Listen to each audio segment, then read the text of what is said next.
Okay, peeps. Let me know if you can hear me loud and clear. Hatman Strikes Back, Daily Boxing News. We've got some boxing to talk about this evening. Big up everyone in the live chat. What's up, AAA? What's up, Jelly Mo? What's up, Hyro Protagonist? What's up, Samir? What's up, Jay Hurst, Noctus, Coffee Guy, Mr. Luca? Let me know if you can hear me loud and clear. Yeah, we're going to talk about this stoppage. Big up JR. Simon, D, yes. Atavistic Intellect, big up. Mark Odell. All right, everyone's saying the audio's good, so let's go. Let's get straight into this. Fabio Wardley, Joseph Parker, was it a bad stoppage? Now, I said in my post-fight video that to me, the stoppage was okay. I've watched it back a couple of times, and I still think the stoppage was okay. I'm not saying that it was a perfect stoppage. I'm not saying that they maybe couldn't have let it go on for 10 more seconds or something. But to me, it wasn't some big, horrible, controversial situation like in many fights we've seen before. No. Parker was hurt at the back end of the 10th round, and he scraped through till the bell. And then in the 11th round, he was hurt again, pinned on the ropes. He wasn't throwing enough punches back in, and he wasn't claiming, or he wasn't, when I say claiming, that's an old word for holding. He attempted to hold at one point, but he did a very poor job of it. Joseph Parker knows that you've got to show the referee something. And although most of Fabio Wardley's shots were being blocked or missed completely, some of them were getting through. And there was one in particular which rocked Joseph Parker's head back. I don't think Parker was desperately hurt, but this is not the 1980s or even the 1990s. This is not the 70s, for example, when Muhammad Ali fought George Foreman. If Howard Foster was in there for that fight, Ali would have got stopped in about 4 or 5 rounds because he was laying on the ropes and Foreman was teeing off for like a whole minute and Ali didn't throw a punch back. Boxing has moved on from then. It's not as brutal as it used to be. And like I say, in a situation like that, you've got to show the referee something. And Joseph Parker just didn't do it. I'm not somebody who's here defending a bad prediction. I'm owning my bad prediction because I picked Joseph Parker to win this fight. So if there was any motive for me, it would be a motive to say that Parker should have got the victory or he should have been allowed to continue, right? But I'm not doing that. I picked Joseph Parker to win this fight. I thought he'd win it comfortably on points, at least at a decent weight. When I saw him come in at 262, I did a final thoughts video where I said I think this fight's going to be a lot closer now and there's a much higher chance of a knockout on either side because of Parker's weight. So yeah, like I say, I'm not somebody that's team Fabio Wardley. I'm going to back anything good that happens for Wardley. No, I'm just saying it like I see it, and I didn't think the stoppage was as bad as some people are making out. I know Howard Foster's got this history, and maybe that's tainted some people's perspective of the situation a bit because it was a horrible stoppage in that first Carl Froch-George Groves fight. But yeah, for me, Parker just didn't do enough. You know, you're really tempting fate when you're just moving around. I mean, he's barely moving around. When you're sitting on the ropes like that and you're letting a guy tee off and it's deep in the fight and you've already been hurt in the previous round. It's not like that situation came out of nowhere. Parker had been hurt several times in the fight. He'd been hurt.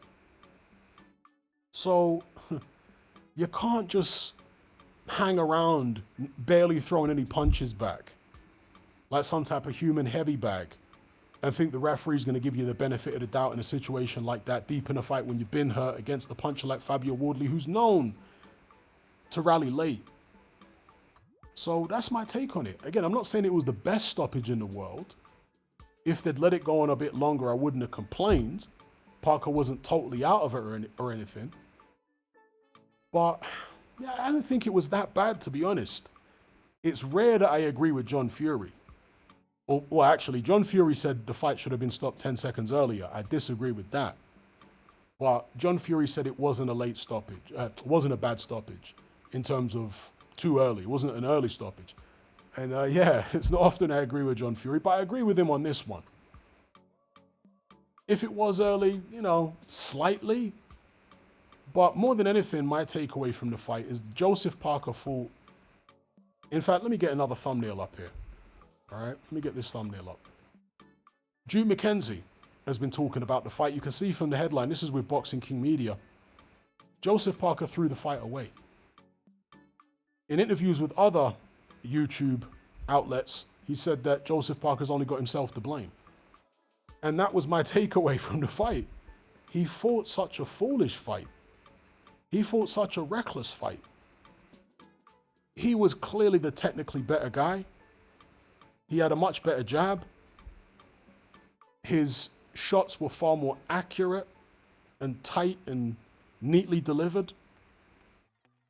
But for some reason, he thought it was a good idea to get into big exchanges with Fabio Wardley.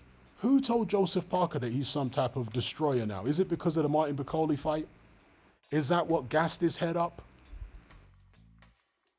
Had Joseph Parker thinking he was like the next coming of George Foreman or something? Is that what it was? Somebody should have sat him down and told him, you knocked out a guy who rolled off the couch 2 days earlier, less than 2 days earlier, who was totally overweight, hadn't trained. Joseph Parker is not a destroyer. He's a fast-handed and used to be fleet-footed boxer puncher.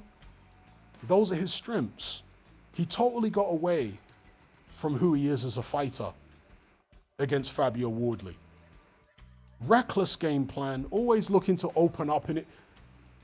All he needed to do was stick to the basics. Andy Lee was telling him in the corner, stick to the basics, don't get too greedy. He was constantly getting too greedy. It's as if there was something personal there. I don't think there was anything personal there, but Joseph Parker was emotionally involved somehow in the fight. It was weird. He would continue throwing in situations where he'd already won the exchange. Do you know what I mean? He'd come in, he'd land a good couple shots, and then rather than tying Wardley up, turning him, pushing him back to the ropes, keeping it strategic, boxing, that's what Parker is, he's a boxer. Rather than doing that, he was like, no, let's start swinging on the inside as well. Like he wanted some spectacular knockout or something. So, I don't think the blame for this is about Howard Foster. I think the blame here lies squarely at Joseph Parker's feet for a bizarre game plan. I don't know what he was doing. Bizarre game plan, came in way too heavy, 262 pounds. Needed to be 245. Definitely no heavier than 250. What was this guy playing at? Now, it sounds like I'm not giving Fabio Wardley enough credit, so let's talk about Fabio Wardley. Because it's not his fault that Parker decided to come in at 262. It's not his fault that Parker didn't box a more technical fight. Maybe credit needs to go to Fabio Wardley and his team for drawing Parker out like that. Because Parker did seem to be agitated during one of the fight week press conferences, right? Maybe Wardley's team, as I say, antagonized him as part of their strategy. And maybe it paid off. Because Parker ain't normally aggressive like that. People don't normally get under his skin like that, but they did here. So maybe we've got to applaud the whole of Team Wardley for a job well done from a psychological perspective, not just what they did in the ring. The psychology in the run-up to the fight. People love to criticize old boxer-sized Ben. Yeah, it's funny to call him Vidal Sassoon and all that other stuff. Chesney Hawks. But it kind of makes me laugh the way people are quick to criticize Ben Davison when one of his fighters loses, but they're totally silent when one of his fighters wins. Folks, we need to give this guy some credit. Yes, we need to give Vidal Sassoon head and shoulders, right? All the other names for him. We need to give him credit. Afro Jam says Parker ain't making 240s again. He's approaching his mid-30s. It was a couple of fights back. He was 245 against Wilder. It wasn't that long ago. So I think he can get down to the 240s again, or certainly no higher than 250. 262 is just way too big. Big up Mr. Luca. He says the weight destroyed Parker's chances of winning. I think the weight was a contributing factor. I think he still could have won at that weight. Not as cleanly as he would have been able to 10 pounds lighter, but I think he could have won that fight even at 262 if he'd been more sensible.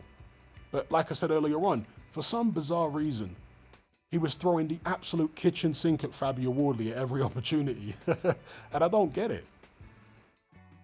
Why exchange with a guy whose best chance of winning is if you exchange with him? I do not understand it. Very, very strange. There you go, Brill Cream Ben. Big up Kylie. That's right. We got to put some respect on Brill Cream Ben's name. Anyway, let's move on to some other topics here, because there's a lot to talk about regarding this fight and the aftermath. We've spoken about the early stoppage. I know some of you guys disagree with me. That's okay. We've all got our opinions. I'm just telling you my opinion for whatever it's worth. For my opinion, my opinion is, could they have let it go on a little bit longer? Yeah, but I think Joseph Parker didn't do himself any favors with the way he was so inactive rather than proactive during that situation, allowing Fabio Wardley to get way too many shots off, barely firing back, not clinching effectively. You know, you're just inviting trouble when you're there like some kind of potted plant. Do you know what I mean? And you got Howard Foster in front of you as well. Like, you got to show the referee something, especially when you were hurt in the previous round against a guy like Wardley who cleans people out. So anyway, we'll move on from that. Big up Mr. Luca.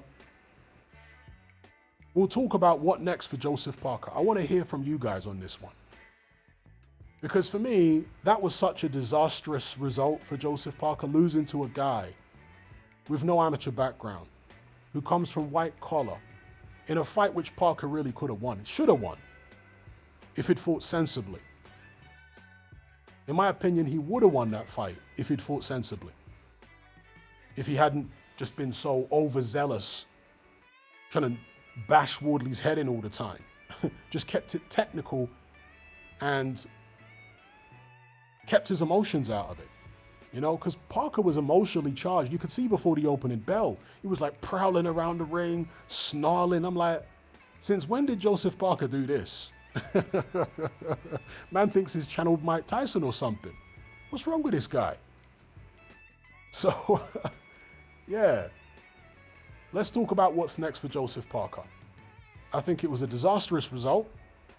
I don't know whether there's a rematch clause in place. I suspect there isn't. I've seen Joseph Parker calling for the rematch. I don't think he needs to leave Andy Lee or anything like that, because I was listening to the instructions that Andy Lee gave him, and they were good instructions. It's just that Joseph Parker wasn't listening. We got Bexy. We got Brandon.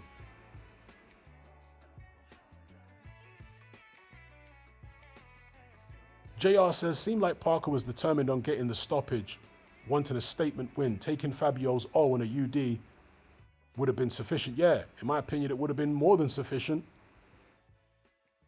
We got Mark Hatch. So yeah, what next for Joseph Parker? Trolzabad says there was no clause.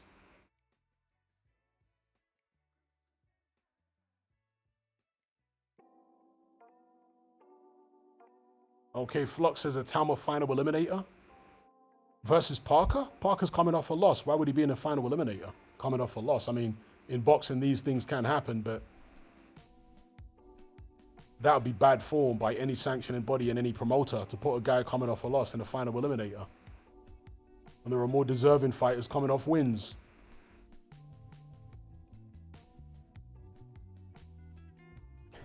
Star Fox says, Bro Cream Ben is hilarious.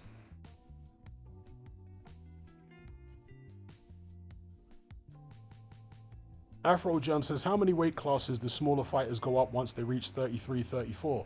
But the difference is, Afro Jam, is smaller fighters have been weight draining themselves for years. They've been getting down to artificially low weights. That's why they go up a dramatic amount of weight classes. Heavyweights don't have to drain themselves at all. They get into the ring fully hydrated.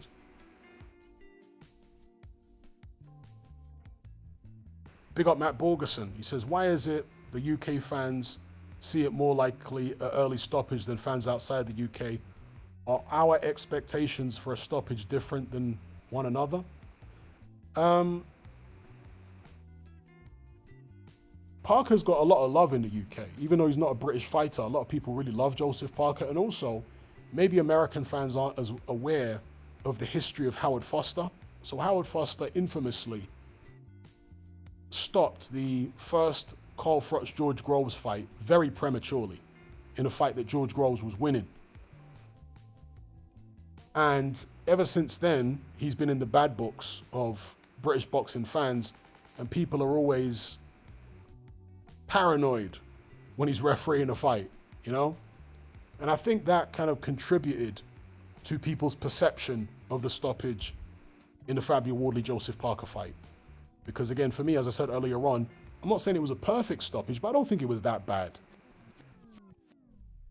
But that's just one man's opinion. Big up Matt Borgerson for the super chat. And funny enough, right, it's interesting that you don't seem to have an issue with a stoppage, Matt, like myself, over in the United States, when normally fights in the States tend to go on a little bit longer. They're allowed to go on a little bit longer, and people complain that UK stoppages are early. This would be an example in many people's minds, in many people's eyes, of a typical early UK stoppage. They used to call them matchroom stoppages because, you know, Eddie Hearn was usually putting on the big cards in the UK. Big up Striker.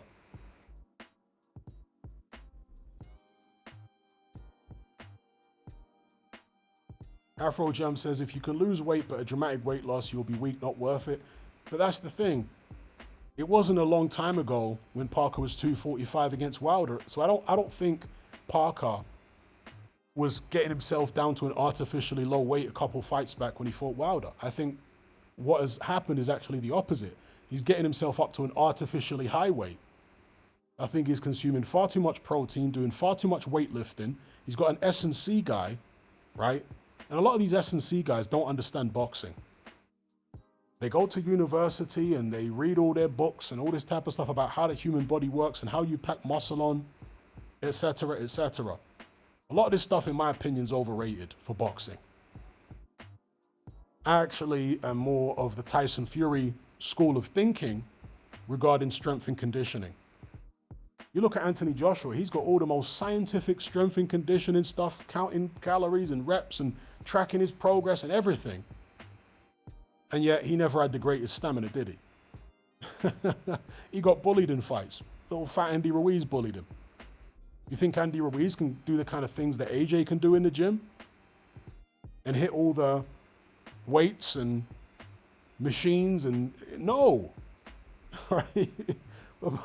Boxing's not about all that. I mean, all that kind of stuff can help to a certain extent, but I think it's a little overrated, you know?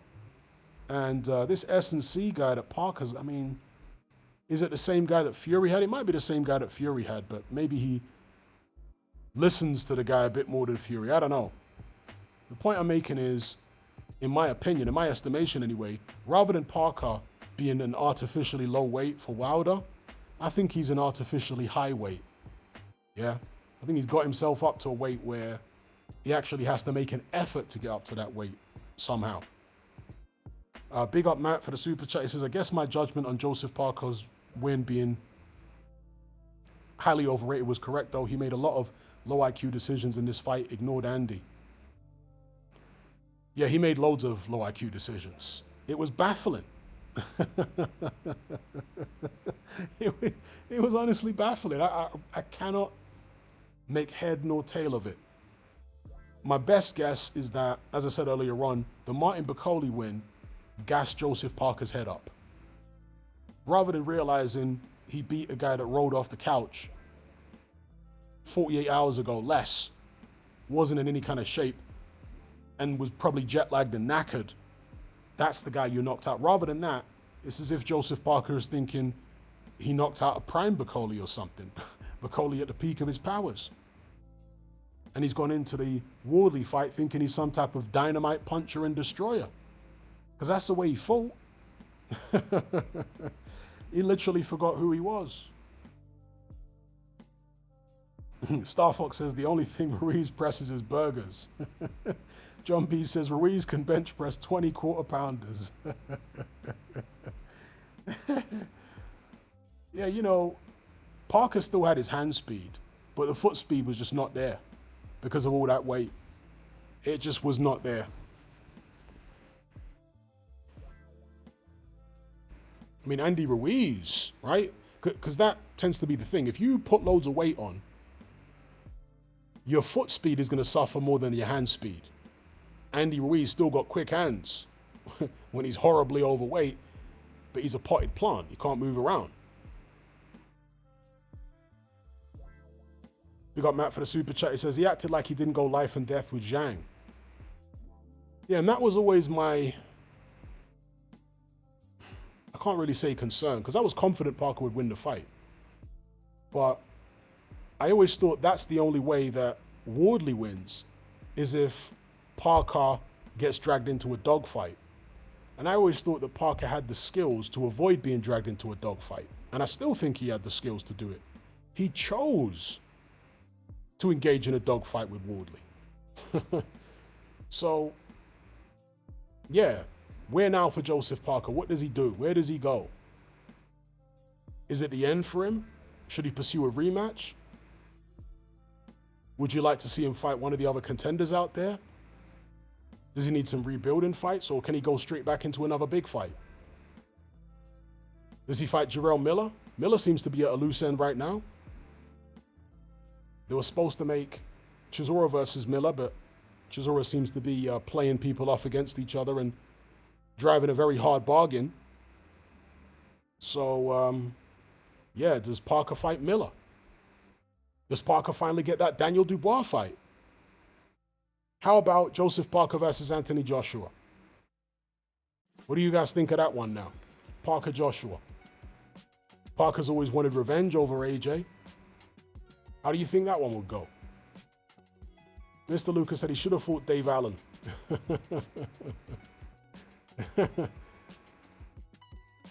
Maybe, you know.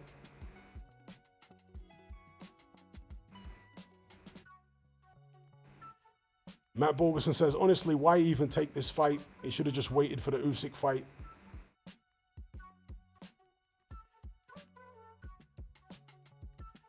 Maybe, right, in Joseph Parker's defense, just to play devil's advocate for a second, Joseph Parker was very frustrated. And I was starting to get the impression that Joseph Parker felt like he was never going to get his title shot. And that he was basically being put to the bottom of the queue by Frank Warren. And so maybe out of frustration, he wanted to take down Frank Warren's golden boy, right? One of his new golden boys, Fabio Wardley, and force his title shot. Do you know what I mean? I don't know how true it is that Frank Warren was favoring other fighters over him in terms of pushing for an Usyk fight. But maybe that's what was in Joseph Parker's head, because he's not British, right? Maybe he's thinking the British heavyweights are getting priority in Frank Warren's stable. Maybe he was thinking he would never get the Usyk fight because of that. Just to play devil's advocate for a moment.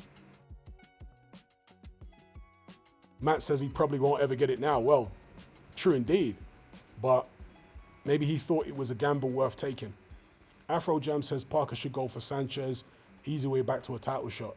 Last I checked, Sanchez was fighting Dubois, because Dubois apparently accepted that final eliminator opportunity, although we haven't heard anything about it since.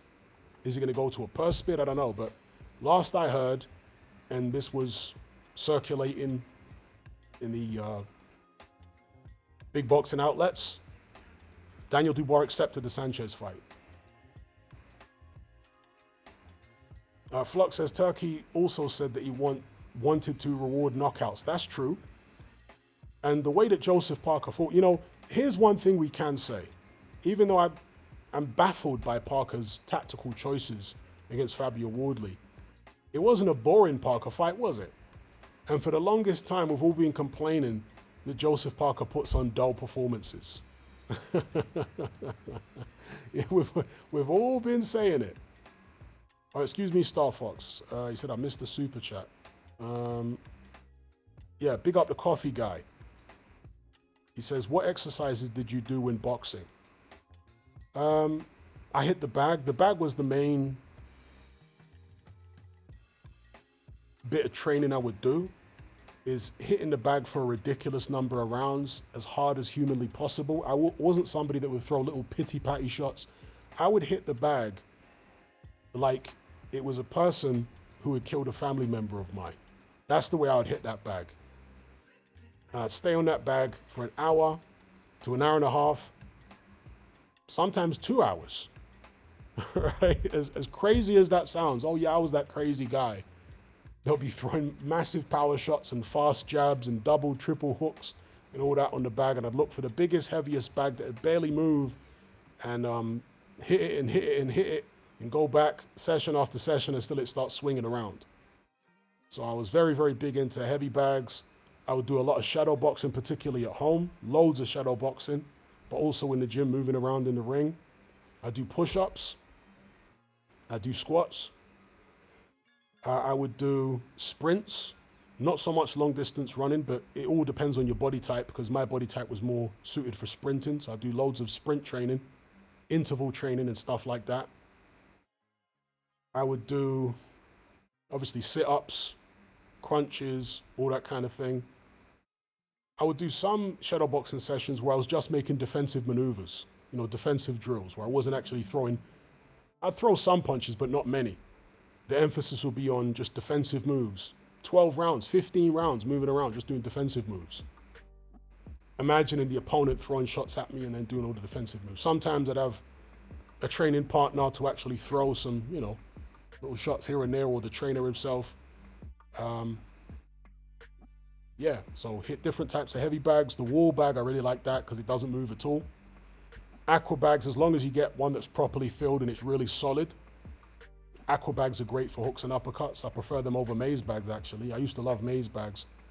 But a big, fully filled, I don't know why in some gyms they don't fully fill the aqua bag. I'm not sure what that's all about. So the aqua bag's kind of like soft.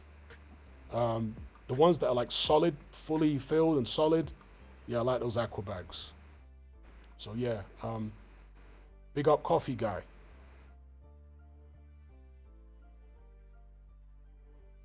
Jay Leon says, do you do weighted squats? No, I never did weighted squats. It was always just body weight squats. And I do a ton of them. I still do squats now. So for example, when I'm walking from one room to one room in the house to the other, in my head, I'll like say to myself, okay, you have to pay a tax to go into the next room. The tax is get down and do 25 push-ups, do 25 squats. That's the payment that you have to make to go into this other room. These are the things I tell myself in my head. Do 25 squats. So I do, you know, sometimes 200, 300 squats in a day if I'm training, stuff like that. Burpees.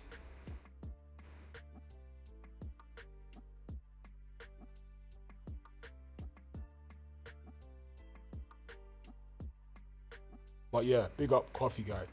So Cal says Andy Ruiz was robbed against him. Yeah, some people are definitely of that view. I don't think it was a robbery in the Andy Ruiz. I think it was a very close fight. Parker was sticking and moving. Andy Ruiz was low volume, as he normally is, looking for those counters on the front foot, very fast hands. Big up Jan. Yes, room tax. That's right, room tax. If I want to go into this next room, got to get down and do them push-ups or do those squats, especially if I'm going into the kitchen. Got to do extra push-ups or extra squats if I'm going anywhere near the fridge. Yeah, room tax. Which UK government introduced the room tax? You remember that? Spare bedroom tax. Yeah. So anyway, let's move on from Joe Parker and talk about what's next for Fabio Wardley. Now, I want to big up TG in my Element group. He is, I guess, coming from the pessimistic perspective regarding Alexander Usyk's, not necessarily next move, but immediate future. Because he thinks that there's more chance of a trilogy match between Usyk and Partridge than there is Fabio Wardley fighting Alexander Usyk, getting his crack at Usyk. Or he thinks that Usyk will fight Partridge for a third time before he fights Wardley. And I told him in the chat, I seriously hope you're wrong. Because Partridge getting a third crack at Usyk without beating a couple of top 10 contenders in the meantime would be an absolute travesty for boxing. Partridge has been horrible for the heavyweight division as a world champion. He's no longer world champion now, obviously, but when he was terrible for the division, terrible for the sport because of all the messing around and lying and gaslighting and all this carry on, right? The last person who needs to be given a shot coming off back-to-back losses at the heavyweight title is Luke Partridge, aka Tyson Fury. No, he needs to earn it. Above anybody else, he needs to earn it.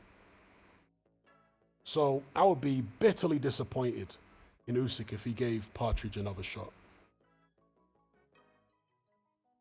And bitterly disappointed in anybody else involved in making that fight. So I certainly hope TG's wrong. And to be honest, I think Usyk will be interested in Fabio Wardley. People say, oh no, he wouldn't be interested in Wardley because it's, I don't want to say high risk, but there's some sort of risk there because of Fabio Wardley's intestinal fortitude, right? This is a very, very tough, psychologically and physically tough man who has these natural fighting instincts, right? You can't write somebody like that off completely against anybody. Do you know what I mean? Because he just is seemingly a natural born fighter in terms of his mentality. So some people are saying, yeah, the risk reward just doesn't add up for Usyk. Why would he fight Wardley? Well, the way I look at it is Wardley just had 2 sensational KO wins. And dramatic fights, you know, dramatic endings. The crowd loved it. It was, you know, rousing for the public to watch. There's a lot of excitement around Fabio Wardley right now, particularly with the casuals. You see, we have to be careful not to fall into the trap of assuming that casual boxing fans, who are the minority, perceive things the way that we do, right? The way we perceive things is that Fabio Wardley is technically very limited. And if he went in there against Usyk, okay, he's got the proverbial puncher's chance, but most of us would be picking Usyk to absolutely wipe the floor with him, right? Casuals don't necessarily see things that way. Casuals are coming from a much more emotional perspective. They're watching a fight, probably got a few beers down them, and they don't really understand the technical aspects of boxing as much as we do.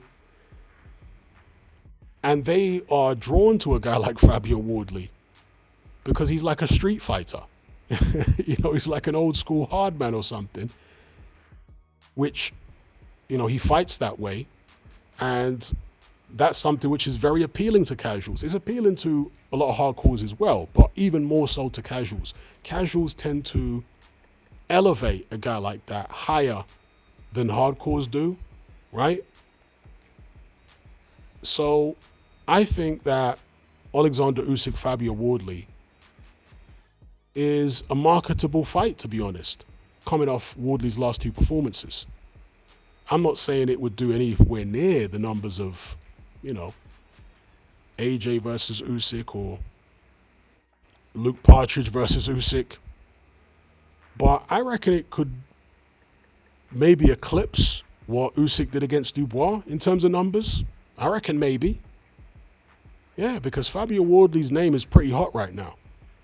So I think Usyk might be interested, and at the end of the day, Wardley is now IBF as well as, excuse me, is it IBF or WBA? No, WBA, excuse me, WBA as well as WBO interim champion. So between those two sanctioning bodies, surely somebody's going to force the issue. So, yeah, I'm more optimistic than TG, and I think that Usyk will be interested. I mean, it's another Brit. That's the only thing, right? Usyk keeps bashing all these Brits up. It'd be a nice switch up for Usyk to actually, fight somebody who's not British for once. But, it is what it is. I hope Usyk takes the fight. Fabio Wardley's earned it. Some people will say Caballero's earned it more. I would disagree, actually. I mean, has Caballero beaten anyone as good as Parker? No. Fabio Wardley beat Parker. So I'd say Fabio Wardley deserves it more than anyone right now. I'd like to see Usyk give him the shot. Let me know what you guys think. Another possibility, which other people have suggested, and I think this would be a really interesting fight, great fight. If Fabio Wardley can't get the Usyk fight next, how about Wardley versus Dubois? What do you guys think of that one?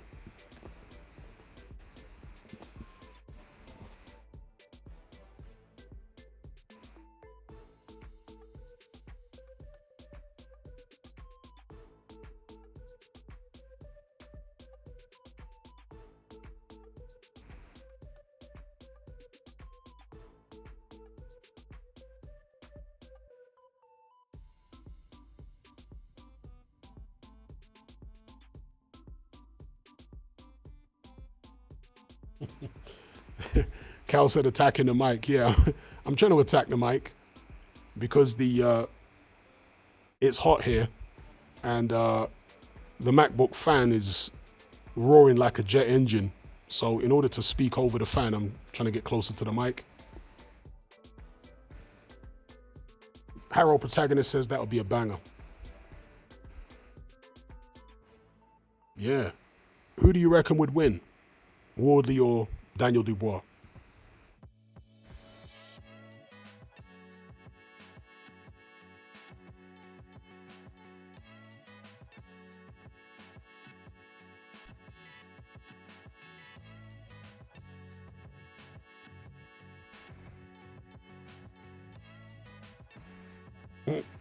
Bison says Dubois would take a kneel in the second round. See, the thing is, as tough as Fabio Wardley is, and he is tough, he's never been hit by anyone that can crack like Daniel Dubois.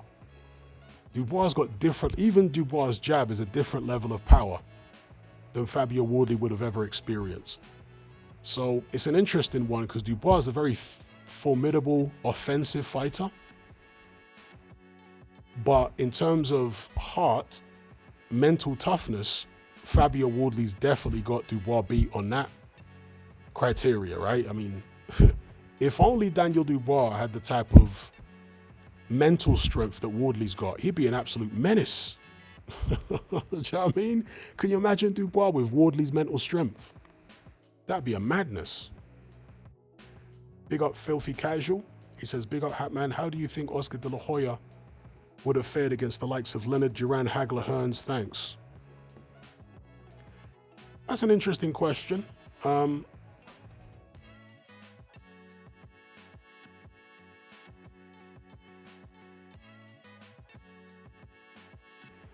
I think he might have beaten Duran in his prime just based on styles. He had much longer arms, very fast. He may have beaten Duran in his prime, but I would have picked the rest of them to all beat him though. Hearns, Hagler, and Leonard. I'd pick all of those guys to beat De La Hoya. Big up Filthy Casual Boxing for the super chat. Mr. Lucas says, Dubois likes a slugfest, but... Yeah, that's the thing. That's the intriguing thing about that fight. Dubois loses heart, as I said in the run-up to the Usyk rematch. Dubois loses heart. This was always my theory. He loses heart when he can't connect. It's not about the fact he's getting hit. He's okay with getting hit as long as he's landing leather on you as well, on the opponent as well. It's when he's getting hit a lot and he's not able to connect back as regularly as he's used to, that's when he shuts down mentally. He probably can connect quite often on Fabio Wardley, right? Wardley is not a defensive whiz by any stretch of the imagination. So that would be a shootout, surely. It would definitely be a shootout. Fabio Wardley versus Dubois, I don't see it being anything else apart from a total shootout.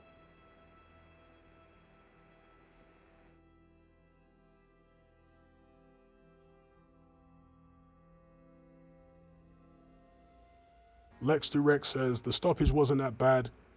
The ref is known for those kind of stoppages. With that well-known reputation, why wouldn't you construct a game plan with who's reffing in mind? Now, the counter-argument to that would be you shouldn't have to, but no, I agree. I mean, I didn't think the stoppage was as bad. It was particularly bad, as you said there. I don't think it was as bad as some people are making out, but hey, we've all got different opinions, and that's okay too. Tony says, bizarrely in firefights, Dubois has mental strength and has a chin. When he's discouraged, he loses both. Yeah. And it just shows you how much the mind controls the body, right? It's like, for example, I can't remember who originally made this point, but it's very interesting, right? A fighter can be getting a total beating for 10 rounds and he's absolutely knackered. He can barely string together 3 or 4 punches, right? But all of a sudden he catches his opponent and hurts him or drops him. And all of a sudden out of the blue, he's got a ton of energy. He's got this wellspring of energy that comes out of nowhere and he's able to rain shots down on his opponent. You know, he gets this adrenaline rush, which kicks in, which he didn't have access to until he found that bit of success.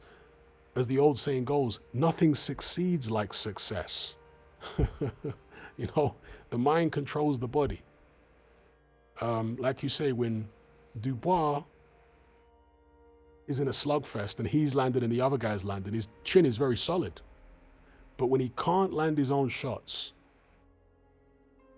he starts to break down psychologically and therefore breaks down physically.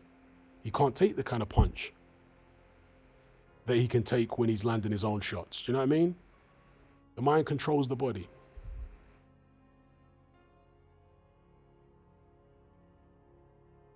Indeed, Chainsaw. Need to trick the mind to release adrenaline at will. Wardley seems to have that. That's what makes Wardley so dangerous. That's why I keep saying Wardley must be an absolute menace in a street fight.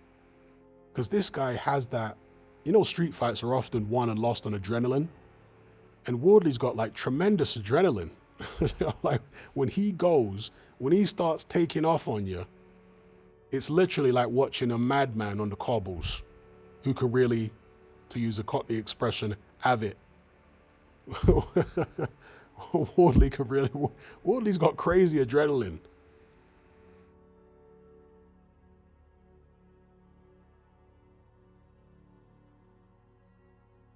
Man's got adrenaline on tap.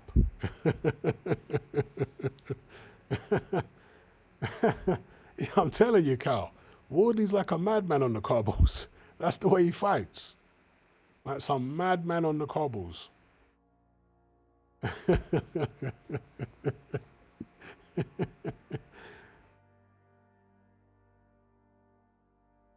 Somebody says it's Wardley's big head. Pause. That makes him such a problem. Yeah, he's got a very large cranium, Wardley. He's got like a T-Rex head. He's got a massive head on his shoulders. Like an oversized, disproportionately large head.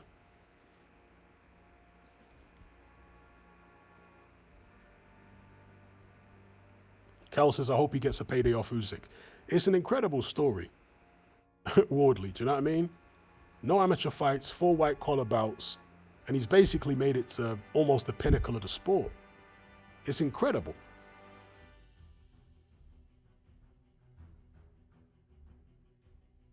Galaxy Edit says he doesn't deserve Usyk, in my opinion.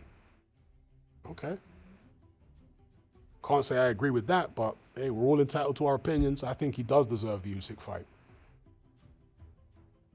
The Great One says, yes, Wardley's dad is Nigerian. That's correct.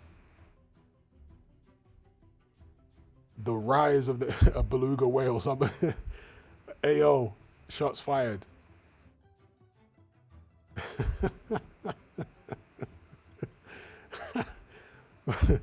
Wardley's head is like a beluga whale.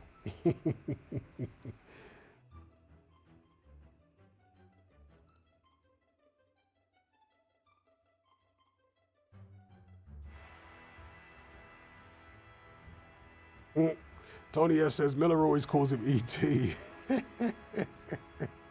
Yeah, he does have a flat head back. Since we're talking about, you know, flat head backs, Wardley's got a very flat head back, yeah. And a bulbous beluga whale head.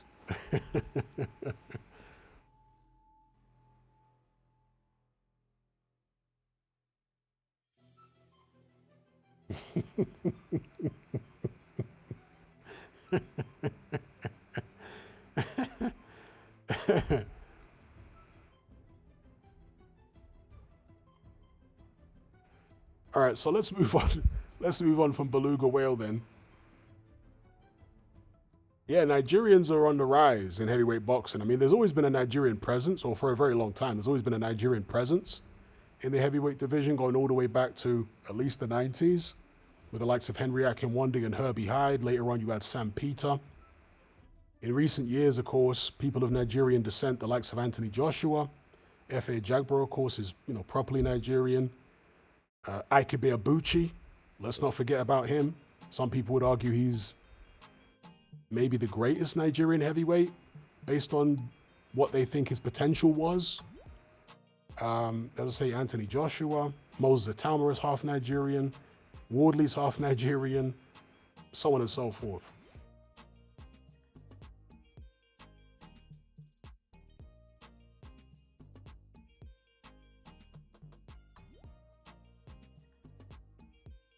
Anthony YouTube says Dubois is half Nigerian. Is that right? I hadn't heard that. I know his dad's side of the family is from, are they from Grenada?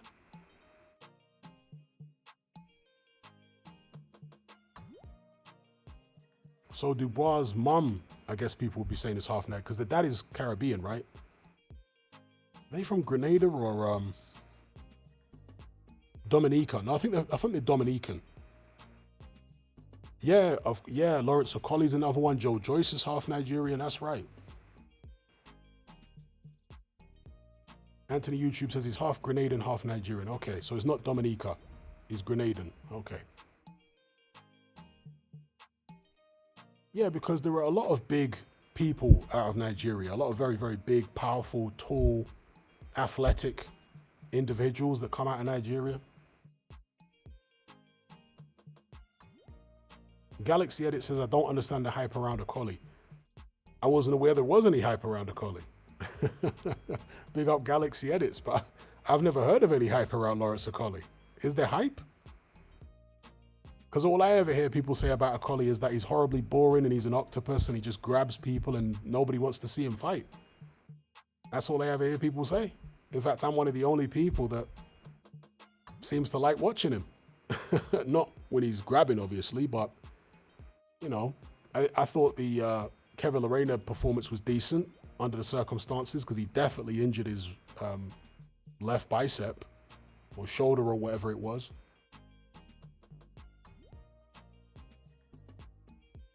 And there you go. Look at people saying Akali's horribly boring in the chat. So let's move on then and talk about this gentleman here, Dillian Whyte. Now, I don't know how many other people will see things this way, but Dillian Whyte looked like a completely broken man when he was interviewed. He looked broken. He no longer has that fire in his eyes. And he was pretty broken when he went into the Itauma fight to begin with. But after the Itauma fight, he just seems finished now mentally, you know? I think what happened in there against the Itauma has totally extinguished whatever remnants of a flame there was prior to that. Just seems like an empty man now. How many of you guys saw the same thing in his eyes? And I say that because if he does fight Derek Chisora, I'm definitely picking Chisora for the win. Because Chisora is not a defeated man. He's still got plenty of fire in him. Yes, his body is not cooperating the way that it used to. Chisora's not, he was never a particularly fast heavyweight, but in the past he was a lot faster than he is now. But yeah, I just feel like Chisora's got more in the tank than Dillian Whyte's got. An empty vessel indeed, John B.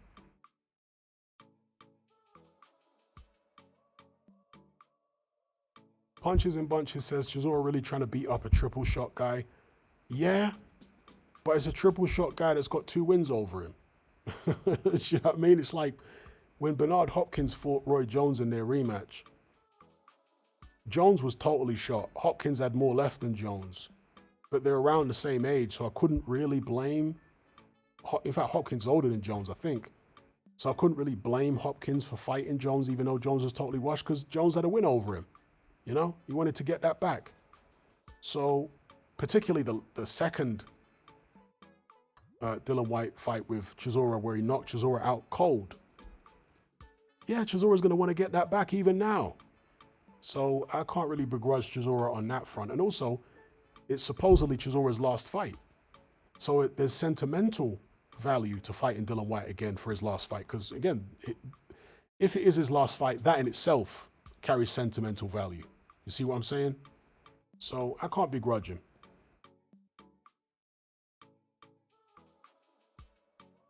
And yeah, I would pick Del Boy to get the win against Whyte at this stage.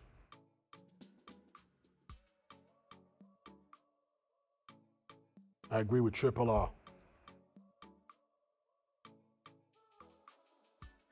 Paul McAllister, big up. He says, I think Whyte will only fight again if it's AJ.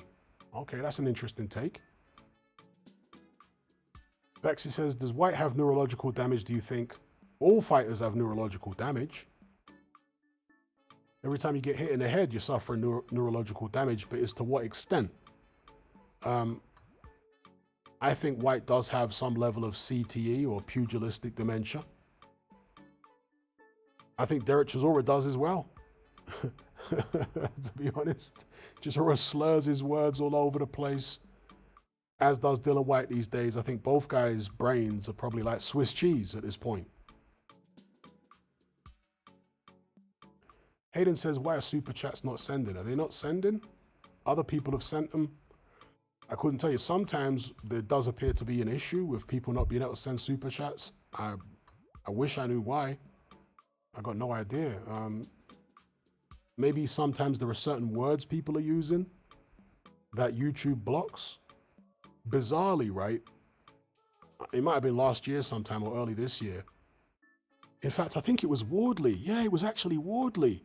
You guys remember when I did that live stream and people were trying to super chat and they were putting Wardley in the super chat, and YouTube, because Wardley has got the word war in his name, they were blocking those super chats. I mean, totally bizarre, because people then stopped. They figured it out. It wasn't me that figured it out. It was people in the live chat that were trying to super chat that figured out if you don't put, war in the chat, then it will go through. How ridiculous is that?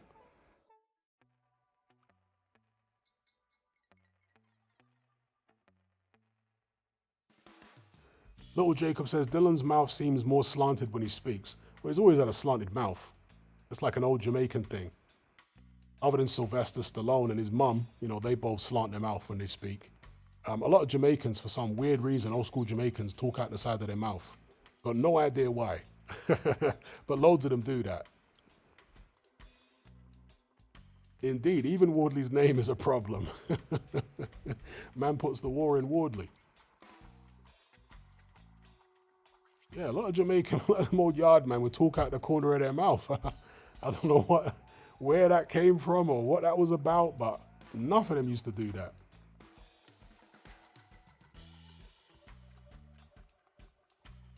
Striker says it's certain words, it's happened to me, and it was over a stupid word I can't even remember. Yeah, with the super chat thing, really bizarre. Paul McAllister says, I feel really uncomfortable watching Whyte or Chisora at this point. Heavyweights fighting past their primes is more dangerous than lower weights. The guys take far too much damage. I agree with you, but these guys insist on fighting on. Even when they're all millionaires. They insist on fighting on.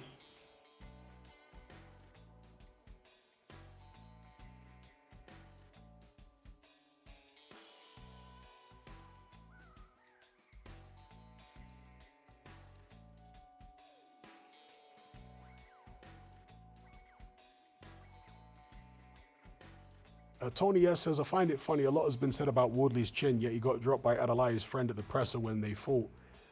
He did get dropped, but when I did a video about that, some people pointed out that Wardley actually tripped. So he got hit, and simultaneously there was some type of cable on the ground, which he appeared to trip on, and that caused the knockdown. So maybe that's what it actually was.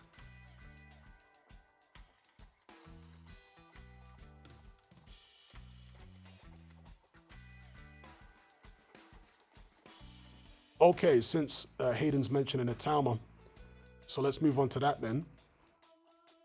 This is the headline from Ring Magazine. Whyte Chisora 3 set for December 13th. Itauma returns shelved until 2026. So Itauma, according to Ring Magazine, will not fight in December. They can't get an opponent sorted. Either people are pricing themselves out, or Frank Warren is being stingy and he's not willing to basically make an investment and lose money on the show, potentially. And I want to speak to something which a member of my Element group was saying. He is of the view that Itauma's development as a fighter is actually being stifled because of this pay-per-view stuff. They're trying to make him a pay-per-view fighter before they should be. And, you know, paying him pay-per-view level purses. This is somebody who should be getting out 3, 4, 5 times a year still. He's only, 13-0? But somehow they're waiting and waiting and waiting and waiting. It has to be like a pay-per-view worthy opponent. And this is not good for his development as a fighter. I totally agree with what this individual in my Element group was saying. Seriously, Itauma has no business being a pay-per-view fighter at this stage. Absolutely no business. In decades gone by, he wouldn't have been. The Whyte fight wouldn't have been pay-per-view in decades gone by. If it had been in the 90s or the early 2000s or certainly the 80s and whatnot, that wouldn't have been any kind of pay-per-view fight. So, yeah, there's a concern. I've definitely got a concern that Itauma's development is being stifled by this commercial aspect where they're trying to make him pay-per-view already. It's ridiculous.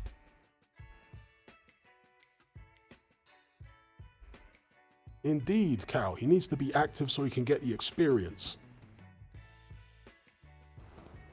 He's not a pay-per-view, he shouldn't be a pay-per-view fighter at this stage.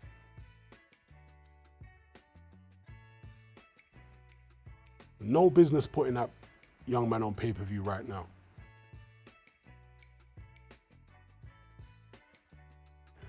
Isaac says, definitely Itauma will fight Hrgovic next now. We'll see. That'd be an ideal opponent, but we'll see.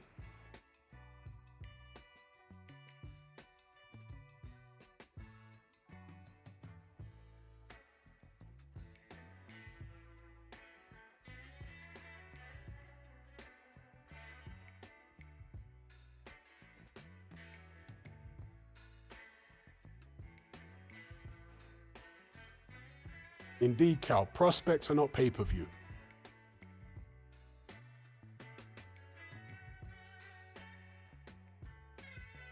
I don't think Mike Tyson ever fought in a pay-per-view until he was actually champion.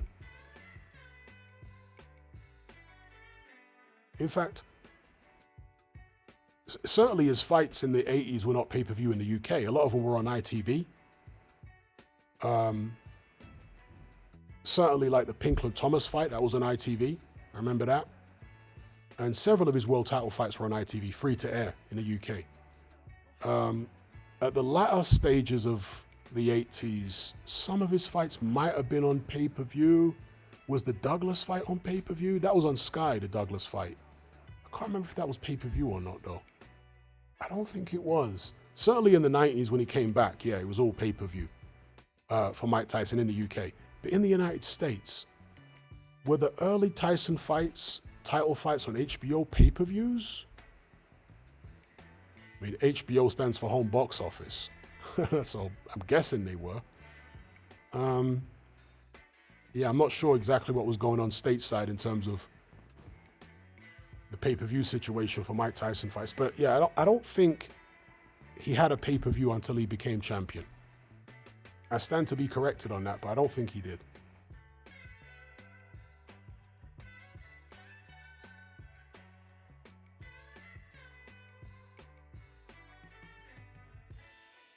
Galaxy Edit says, I'm pretty sure Moses is fighting on the co-main for Dubois versus Sanchez, which is pay-per-view.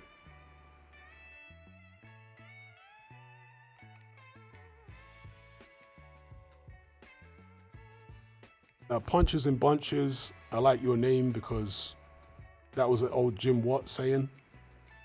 Jim Watt used to say, punchies and bunchies. I'm not doing his Scottish accent very well here, but it used to sound like he was saying punchies and bunchies. I do miss Jim Watt. I liked him as a commentator, always did.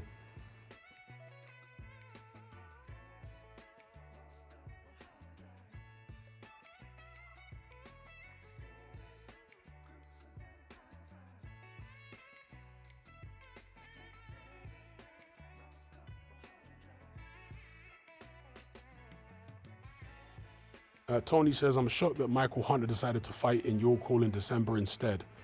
I can't say I'm really shocked. I'm disappointed, but I'm not shocked because Michael Hunter has made countless seemingly idiotic business decisions in boxing for years now.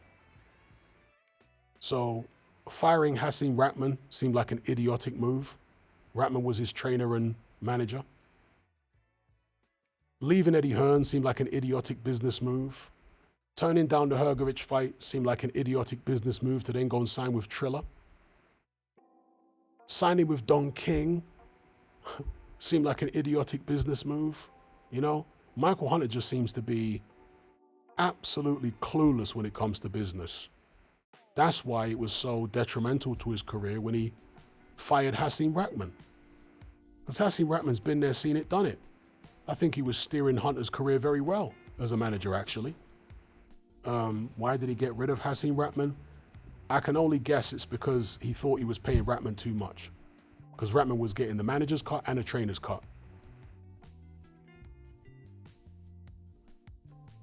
So yeah, he was paying him a lot, but some people are worth the money. Do you know what I mean? Some people are worth the money.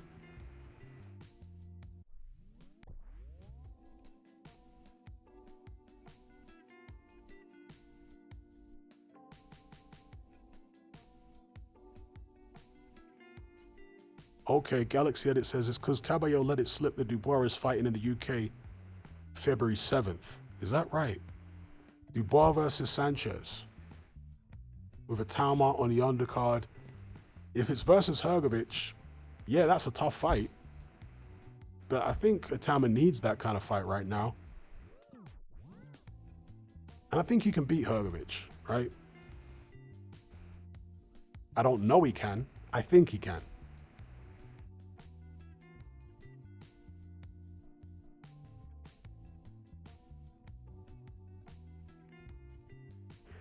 Is anybody else experiencing any issues sending super chats? Since somebody earlier on said they couldn't send one. Is anyone else experiencing that?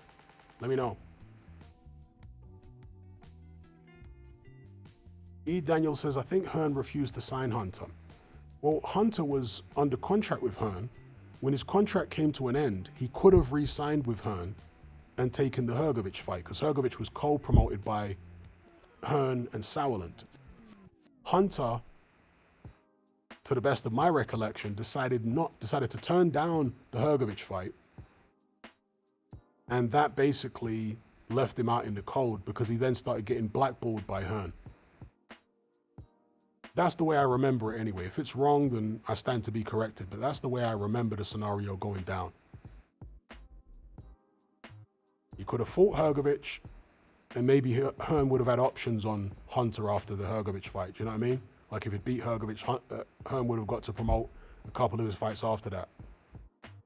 And that would have been a better path, in my opinion, than the path he went down, which was doing that deal with Triller. Big up Arco. He can super chat, no problem. So he's not having an issue with it. Big up Arco. Thank you very much for the testing. Mr. Lucas says, why can't Moses not fight a bum in December? What the hell is going on with this guy? I agree.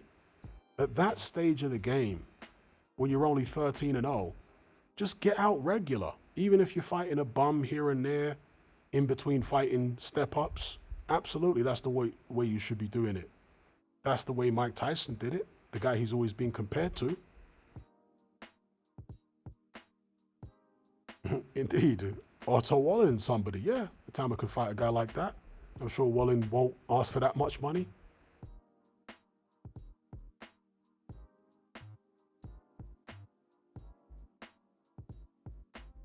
Afro Jam says, Hunter went with Triller for big money. Yeah, he did. But he just seems like a terrible businessman. A very short-term thinker. Smash and grab. You can't seem to see the big picture, the long game, you know?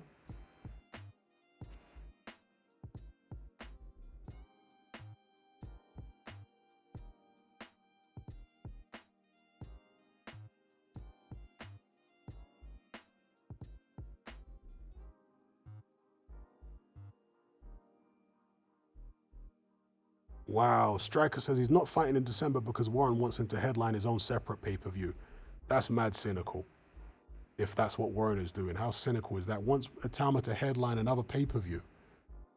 Oh dear.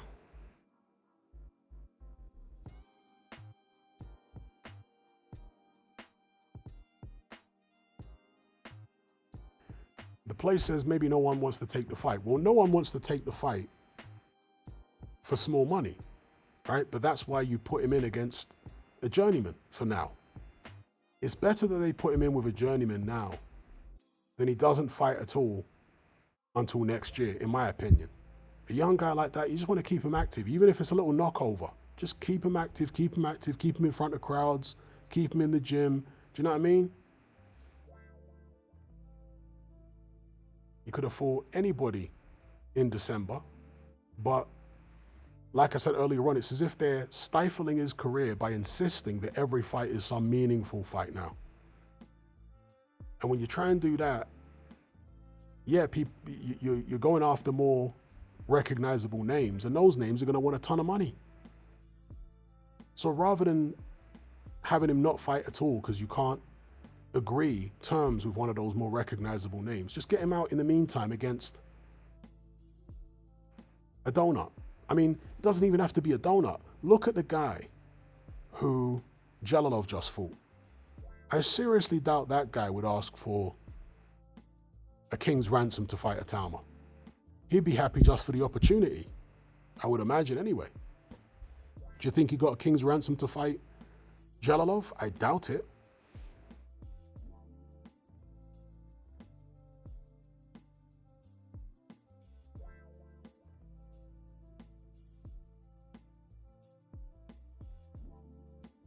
What? Miller said he wants $6 million to fight Itauma. Well, that means you don't want to fight him then. Yes, or the guy who beat Kuzman. That's right. Get Itauma out against the guy who beat Kuzman or the guy who just fought Jalalov. Absolutely, yes.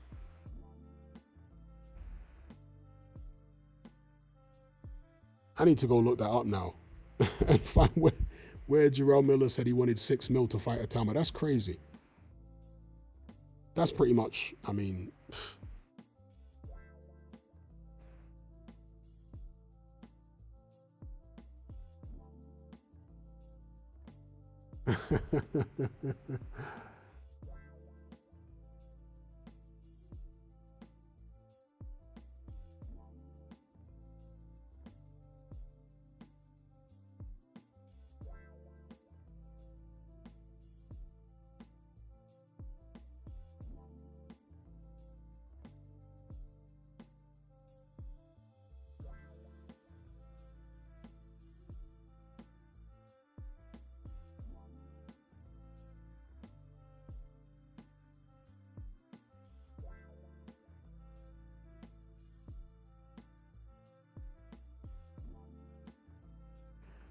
All right, peeps. I'm going to shut this one down. Not the longest stream this evening. I'd like to thank each and every one of you for joining the conversation. Special shout out to those who donated via Super Chat. They were Mr. Luca, Matt Borgerson, Coffee Guy, Filthy Casual Boxing, and Arco. And big up everyone else for joining the convo.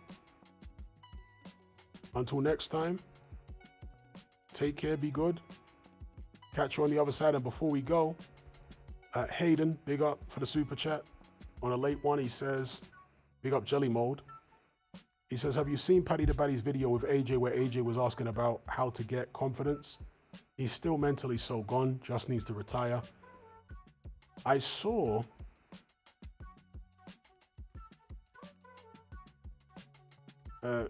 one second. Triple R says, I sent you a super chat with Wardley in it for the Hooney live stream, and it was no issue if you watch it back. Maybe because I have YouTube Premium, they give me a pass, or it's a different issue. Well, YouTube changed their algorithm all the time, so certain words that might trigger to be blocked or whatever, one day might change the next, so it's like that on YouTube. But yeah, getting back to Hayden's super chat, I did see a video, a short video on Instagram where AJ was wrestling with Paddy the Baddy.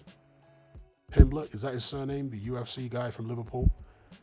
I saw him wrestling with him, but I didn't have the volume on to hear what was being said. But it doesn't surprise me that AJ's asking him for how to get mentally strong and all this kind of business. I mean, it doesn't surprise me, but it still baffles me. Sounds like a contradiction, right? But I don't get how somebody that experienced cannot know how to develop mental strength. Do you know what I mean? It's so weird. AJ's a weird guy, bro. He's one of the weirdest fighters in boxing. Truth be told, AJ's one of the weirdest fighters in boxing. Very, very weird guy. Big up Harold Protagonist also for the super chat. He says, thanks for the stream and thanks for the super chat. Thanks for the support over the years. Big up Harold Protagonist every single time. Yes. Okay, Hayden says it's the YouTube video on his channel. They done a sit down thing in it. I'll check it out. Afro Jam says AJ's regressing mentally. He is. He's been regressing mentally for years. You look at the AJ who fought White, he seemed to be far more robust mentally than the AJ who fought certainly Ruiz and everyone else thereafter. The place says, I see what you're doing. I see what you lads are doing, trying to keep Hatmans to stay longer, keep the super chats coming. Let me plan my escape now before more super chats come in.